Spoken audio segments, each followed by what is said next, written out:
Salut à tous, c'est Jean-Charles et bienvenue dans un nouvel épisode de votre web-série préférée. Je vous conduis vers un nouveau monde pour cette saison 4. On va découvrir d'ici quelques instants qui va me rejoindre dans cette magnifique aéronef. Mais avant toute chose, vous le savez, vous en avez l'habitude, on va regarder dans quel département on va se poser.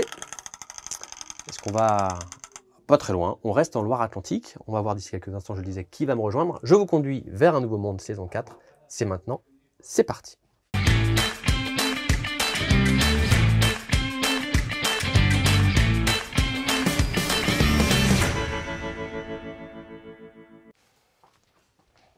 Et on va voir qui va me rejoindre d'ici quelques instants. C'est une femme. Et je reconnais le visage. Bonjour Jean-Charles. Alice Obino. Bonjour Alice. Bienvenue. Merci. Bienvenue dans notre aéronef. On s'est posé aujourd'hui chez Clubhouse. On va parler de Clubhouse. Vous en êtes la directrice.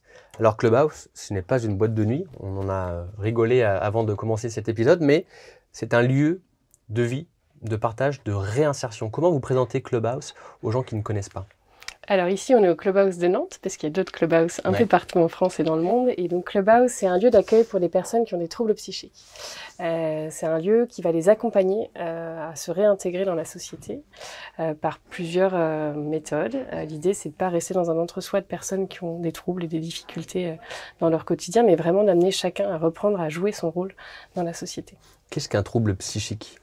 Alors c'est très vaste. Nous, on accompagne des personnes qui ont des troubles psychotiques, des troubles de l'humeur. On connaît souvent dans les médias, on parle beaucoup de bipolarité ou de schizophrénie.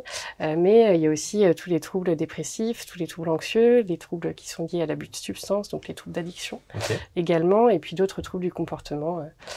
Donc ici, on n'est pas dans un lieu médicalisé, donc ça c'est important de le dire. Il n'y a pas de docteur, pas de médecin, pas de médecin, pas d'infirmier, et on ne demande pas de diagnostic non plus. Quand les personnes arrivent, c'est une page blanche pour elles. On prend la personnalité, les projets, les envies, et donc l'idée c'est plutôt d'accompagner la personne dans son projet de vie et dans son projet de rétablissement de manière très globale, plutôt que de prendre l'axe même médicamenteux ou maladie. Il n'y a pas besoin du coup d'arriver avec un mot du médecin, on vient comme ça. Alors tout le monde peut entrer et pousser la porte. Parce que ça part d'un diagnostic quand même. Quand on diagnostique la bipolarité ou la schizophrénie, c'est médical. Oui, après tout le monde n'a pas de diagnostic non plus. On sait qu'il y a des longues errances dans les diagnostics. Tout le monde sait, en venant ici, qu'il a une problématique psychique, quelque chose qui dysfonctionne dans son quotidien. En revanche, tout le monde n'a pas vraiment de diagnostic ou de contexte qui soit posé sur ce qui se passe. En revanche, tout le monde est ici dans une volonté d'aller mieux. La plupart des personnes qui orientent vers le Clubhouse, c'est effectivement des professionnels de santé, mais de plus en plus des membres même, ou leur famille et l'entourage, qui prennent des informations sur Clubhouse, sur les réseaux, sur Internet, et qui du coup encouragent à venir à nous. Mais il n'y a pas besoin de prescription ou de documents précis. Officiels. Ouais. Alors c'est intéressant parce que vous avez parlé de membres. Oui. Ici, quand on vient, qu'on a besoin d'aide, on devient membre. Pourquoi ce terme-là, membre ? Parce qu'on est acteur de son projet, acteur de son rétablissement, et l'idée c'est d'être vraiment dans un microcosme où cette association, elle leur appartient aussi, et donc c'est à eux aussi de se mettre en mouvement pour la faire vivre. Donc on parle vraiment de membres, et ils sont aussi adhérents. Il y a une adhésion annuelle dans ce fonctionnement associatif, 20 € par an. Et puis du coup c'est vraiment cette question d'appartenance quelque part qui est importante derrière cette terminologie de membre. En face de nous, on va le voir avec les images de Ronan, on a tous les jours de la semaine avec les périodes qui sont bien définies, matin, après-midi. On va aussi marquer quand on veut. Ce tableau, il sert à quoi? Il est à destination de qui? Alors, il faut imaginer qu'ici, on vient quand on veut. C'est vraiment sur la base du volontariat. Donc, on n'attend pas les personnes à 9h à l'ouverture. Elles viennent vraiment à leur rythme. Et ça, c'est très important aussi de se réapproprier ce rythme et ce choix sur des principes d'autodétermination. Et donc, le matin, vers 9h15, on se réunit dans cette salle qui a d'autres dispositions habituellement. Et on se répartit les tâches pour la journée. Donc, chacun va venir se positionner sur qui veut faire de la communication, de la comptabilité, travailler sur un groupe en équipe pour un projet. Donc là, on a des projets sur un événement de collecte qu'on va animer l'année prochaine. On accueille aussi une journée pour les familles et les proches de personnes concernées par un trouble psychique. Et donc, toutes ces activités, on les mène ensemble. Ça aide aussi chacun à développer de nouvelles compétences et puis à travailler un peu ses habiletés sociales, sa capacité à travailler en équipe, à se concentrer, s'organiser aussi et à reprendre un peu confiance. C'est vraiment ça aussi un peu la base de notre travail, c'est que les personnes qui arrivent ici, elles ont perdu confiance en leurs capacités, elles pensent qu'elles ne savent plus faire. Et donc ça va être de revenir un peu gratter sous la surface et de montrer que si tout est toujours là, mais que ça demande qu'à être réactivé. Est-ce que vous retrouvez depuis 2020 que Clubhouse est ouvert une sorte de profil type où ça touche vraiment toutes les personnes? Toutes les générations, vraiment. La moyenne d'âge dans un Clubhouse, c'est une 40aine d'années. Nous, on a lancé un programme jeune pour les 18-30 ans qui commence aussi à monter en capacité, parce que les jeunes sont très touchés aussi sur ces problématiques de santé mentale. Mais du coup, notre doyen à 69 ans, je pense que ça touche vraiment toutes les catégories d'âge, toutes les catégories socio-professionnelles aussi. On a des cadres, des non-cadres, des gens qui ont interrompu trop tôt leur scolarité du fait des troubles et d'autres qui ont poursuivi des carrière très longue et très prestigieuse pour certains membres avant de développer une fragilité. Alors, comme vous l'avez dit tout à l'heure, parfois c'est un burn-out qui vient aussi réveiller des fragilités qui étaient déjà existantes et qui s'installent dans le temps. Nous, ici, on est quand même sur des pathologies qui sont chroniques. Et donc, on parle, dans la santé mentale, avec le Covid, on parle beaucoup de santé mentale, mais on reste quand même sur un sujet de troubles psychiques qui sont des troubles qui sont chroniques et qui s'installent dans le temps. Le burn-out, effectivement, j'ai discuté avec l'un des membres, quand on a installé notre aéronef, on a quelqu'un ici qui nous a filé un petit coup de main et je lui ai dit, vous travaillez ici? Il me dit non, je suis membre. Donc, comme je savais que membre, c'était être là, bénéficiaire pour être accompagné. Donc, c'est quelqu'un effectivement qui était responsable pédagogique dans une école pendant 15 ans, burn-out, qui prenait soin des autres, mais qui avait oublié de prendre soin de lui. Et je lui ai dit, depuis combien de temps vous êtes là? Donc, je crois que c'est 7 mois. Oui, à peu près. Et il m'a dit, il y a 7 mois, j'aurais pas été capable d'avoir la discussion qu'il a eue avec moi. Il m'a dit tous les bienfaits que ça lui faisait. Au départ, il venait une demi-journée, puis après une journée. Là, il vient 2 jours. Il veut augmenter son temps. C'est gratifiant d'avoir ce retour-là, de redonner le goût à la vie à quelqu'un qui va d'ailleurs, cette personne-là va faire un bilan de compétences pour faire autre chose. Il a des grandes capacités informatiques. Il a envie de les exploiter. Mais ça doit être hyper gratifiant. Oui, c'est hyper valorisant parce qu'on envoie des belles histoires et chacun a son rythme aussi. Le premier objectif d'un Clubhouse, c'est de lutter contre l'isolement parce que souvent, quand on a un trouble psychique, on a tendance à se replier sur soi. Les autres ne nous comprennent plus. On se sent aussi en décalage par rapport à la société et on ne trouve pas sa place. On a l'impression d'être jugé, d'où ce travail de déstigmatisation également. Et effectivement, on voit des choses qui se passent qui sont hyper positives, hyper touchantes dans les histoires de chacun, qui pouvaient nous expliquer que ils vivaient seuls ou le seul acte de la journée qui leur coûtait déjà un effort énorme, c'était de descendre à la supérette d'Anva, s'acheter de quoi se sustenter dans la semaine. Et effectivement, de pouvoir à nouveau s'ouvrir, de tisser des relations de confiance avec l'autre, de pas se sentir jugé. Ici, c'est vraiment un espace très bienveillant où tous les jours, beaucoup d'autodérision. Oui, on en parlait avant. Il y a beaucoup d'humour. Ça vanne, ça fuse, mais c'est ça aussi qui fait du bien. Ouais, il y a beaucoup d'humour, beaucoup de légèreté. Je pense que l'idée, c'est que quand on vient ici, on met un peu de côté toutes ces idées noires. Déjà, on est dans le faire, donc quelque part, on est aussi dans une activité qui nous permet quelque part de ne pas penser trop à ce qui peut nous torturer au quotidien. Et puis, effectivement, il y a beaucoup d'humour, beaucoup de légèreté, de positif aussi au quotidien. Et on essaye vraiment d'ancrer sur ces événements positifs, parce qu'on sait que c'est important, notamment dans des événements de convivialité où on crée des souvenirs ensemble, où ça permet aussi aux personnes, quand il y a des périodes où ça va moins bien, de pouvoir aussi se rappeler qu'il y a eu des moments mieux et que ça ira mieux de toute façon. C'est une asso, une fondation, comment on l'appelle? Alors, c'est une association qui est reconnue par l'État, oui. Qui vous permet de fonctionner?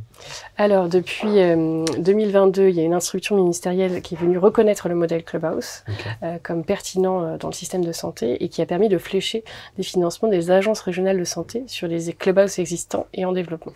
Donc ça a été une source aussi d'engagement pour les clubs, parce que du coup, ça nous engage aussi en termes d'indicateurs et de capacité à rendre compte. Donc ça a été une belle bouffée d'air, et puis un bon accompagnement aussi en région. Et puis à cela, effectivement, c'est tout un travail de tisser du lien avec le réseau local, avec les entreprises locales, pour évidemment des besoins de financement, mais pas que, aussi impliquer des collaborateurs sur des formations, des sensibilisations sur la santé mentale. Ici, on a accueilli des journées solidaires avec des collaborateurs d'entreprise. Ça permet à la fois de lever ce tabou sur la santé mentale, mais aussi de démystifier pour nos membres le monde du travail. J'ai en tête une journée où on a accueilli un collectif de travail qui fonctionnait très bien, qui justement vannait beaucoup. Et du coup, pour certains membres, c'est aussi voir que le monde du travail n'est pas qu'un lieu de souffrance, c'est aussi un lieu où on tisse du lien avec l'autre dans une équipe, où on peut apprendre, où on peut grandir. Et ça, c'est vraiment très très fort. C'est-à-dire que aujourd'hui, le budget de Clubhouse à Nantes, c'est des subventions. C'est moitié, en fait, on essaye d'aller vers exactement. On essaye d'aller vers une vraie mixité de financement. Donc, on a à la fois des fondations d'entreprises qui nous soutiennent, des entrepreneurs locaux, et puis du coup l'Agence régionale de santé et plus récemment la GFIP, qui est le fonds d'insertion pour les personnes en situation de handicap, qui finance une partie des parcours d'insertion professionnelle de nos membres. Et puis effectivement, j'en parlais tout à l'heure, un événement de collecte là à venir en mars prochain pour faire appel un peu à la générosité aussi d'autres personnes et développer des financements sur des projets spécifiques. Les entreprises qui veulent vous aider, c'est déductible des impôts? Oui, bien sûr. Donc, Comment vous, Alice, vous êtes arrivée dans cette aventure? Moi, bêtement par le biais d'un cabinet de recrutement. Mais ce qui était un peu différent sur ces recrutements-là, c'est qu'à l'époque, on pouvait passer une journée d'immersion sur le poste. Ah, génial. Donc, je suis venue passer toute une journée, en fait, ici, dans ce lieu. Et ça a été, pour le coup, une vraie révélation, parce qu'en fait, il y a une dynamique très particulière où tout le monde est actif et tout le monde est vraiment au même niveau. En fait, dans ce lieu, on ne sait pas forcément qui y travaille, qui est membre. Oui, parce que même moi, j'ai posé la question, ne sachant pas, il n'y a pas de badge, ce sont des maladies qui ne se portent pas, en fait, on ne les voit pas, effectivement, invisibles. Donc voilà, ça m'a plu cette journée, je me suis dit, c'est le cadre dans lequel j'ai envie de travailler. Le principe de cogestion aussi, d'impliquer des bénéficiaires. J'ai travaillé dans d'autres modèles associatifs où on est vraiment dans l'aide, dans le faire avec, mais il y a quand même cette notion un peu descendante il y a un sachant qui accompagne des personnes qui en ont besoin. Ici, on est vraiment à un même niveau. Il y a des compétences chez chacun d'entre nous, qu'on soit membre ou salarié. Et donc, on est dans le partage, dans l'enrichissement en fait du quotidien et des tâches du quotidien grâce à toutes ces personnes qui viennent s'investir. Donc, c'est hyper agréable de venir travailler ici. Il y a un objectif qui est affiché sur le site Clubhouse, mais je pense que là, c'est Clubhouse France, c'est de faire de la santé mentale une grande cause nationale pour 2025. Alors, c'est un collectif d'associations et d'acteurs de la santé mentale au niveau national, pas que Clubhouse, on en fait partie, qui effectivement milite pour que la santé mentale soit grande cause nationale 2025. Donc on espère que ça va aboutir. Je crois qu'il y a déjà plus de 30 000 signatures sur la pétition. C'est-à-dire qu'il faut le porter après auprès du ministère? Exactement. Il y a des grands projets, des grandes perspectives qui sont notées. On va les prendre un par un. C'est effectivement développer un réseau d'employeurs partenaires et opportunités d'insertion. Comment vous arrivez justement dans votre quotidien à aller chercher ces entreprises? Alors il y a des campagnes de communication, mais vous localement, comment vous arrivez à les toucher? De faire tout un travail de démarchage des entreprises du quartier. Donc déjà on est situé en plein centre de Nantes, donc c'est une vraie manne aussi d'opportunités, et donc d'aller se faire connaître auprès de potentiels employeurs vraiment au niveau très très local.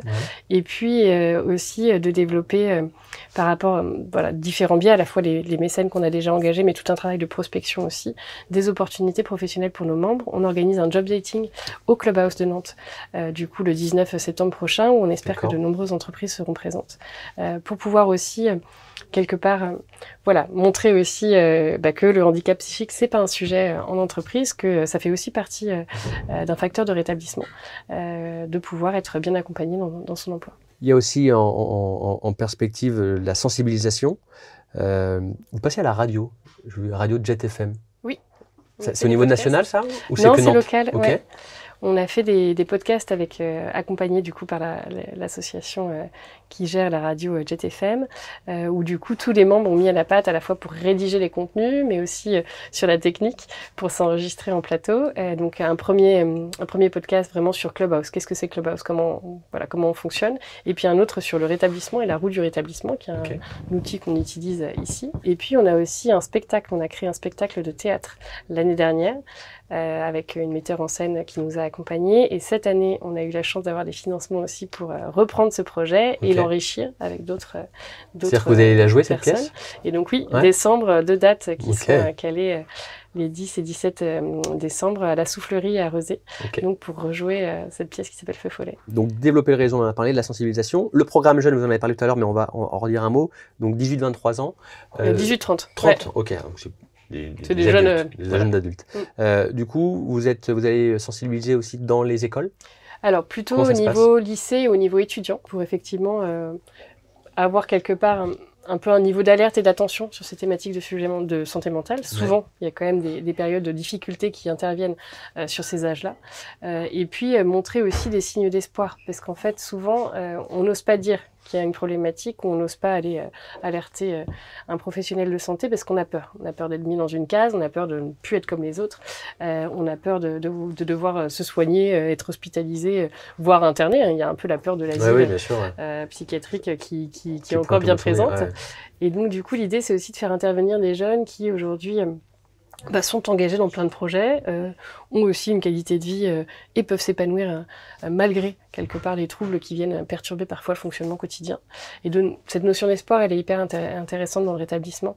Et je pense que c'est un peu le message qu'on veut faire porter, notamment aux jeunes, de pouvoir aussi en parler. Voilà, de ne pas rester seul avec ces idées-là, mais de pouvoir aussi alerter. Et qu'on a le droit d'être malade et que c'est OK avec ça. Et puis, il y a aussi dans ces perspectives et ces projets des journées pour les aidants.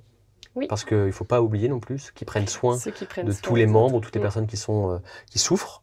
Comment ça se matérialise du coup cette journée pour les aidants? Alors on a prévu toute une journée à la découverte du Clubhouse, donc la matinée vraiment centrée Clubhouse, rétablissement avec des témoignages de membres et puis peut-être de certains proches de nos membres aussi qui du coup nous expliquent souvent au téléphone qu'ils sont tellement heureux que du coup la personne qu'ils avaient avant chez eux qui restait enfermée dans sa chambre maintenant va vers l'extérieur et puis peut raconter une journée un peu comme une journée de travail classique en rentrant le soir. Et l'après-midi, on va essayer de faire intervenir des acteurs locaux qui proposent des solutions pour les aidants, des espaces de répit, des solutions de groupes de parole, d'entraide entre personnes qui sont dans cette situation d'aidance, parce que on est tous partenaires de ce rétablissement autour de la personne, et je pense qu'on a vraiment besoin de faire lien, de faire collectif autour des personnes qui ont des troubles psychiques. Cette saison 4 de Je vous conduis, la ligne éditoriale affichée, c'est le nouveau monde. Ça serait quoi votre nouveau monde à vous, Alice? Un nouveau monde plus inclusif. Je pense que chacun a une vraie valeur ajoutée dans cette société. Encore faut-il laisser la place à cette diversité pour s'exprimer. Donc ouais, un monde plus inclusif. Qu'est-ce qu'on peut vous souhaiter pour la suite 2024 et 2025 à venir? Du coup, toujours des projets qui foisonnent, des personnes qui se rétablissent, des belles histoires. Je pense que c'est ça qu'on peut souhaiter, de se faire mieux connaître aussi. Tout à fait. On va aider en tout cas à faire mieux connaître Clubhouse France, mais il y a surtout une antenne ici à Nantes. Merci beaucoup Alice Aubineau, vous êtes la directrice de Clubhouse à Nantes. Merci d'avoir été avec nous pour cet épisode de Je vous conduis. Et quant à nous, on va se retrouver très prochainement pour un nouvel épisode de votre web-série préférée, Je vous conduis. D'ici là, prenez soin de vous, c'est important, portez-vous bien. Bye bye.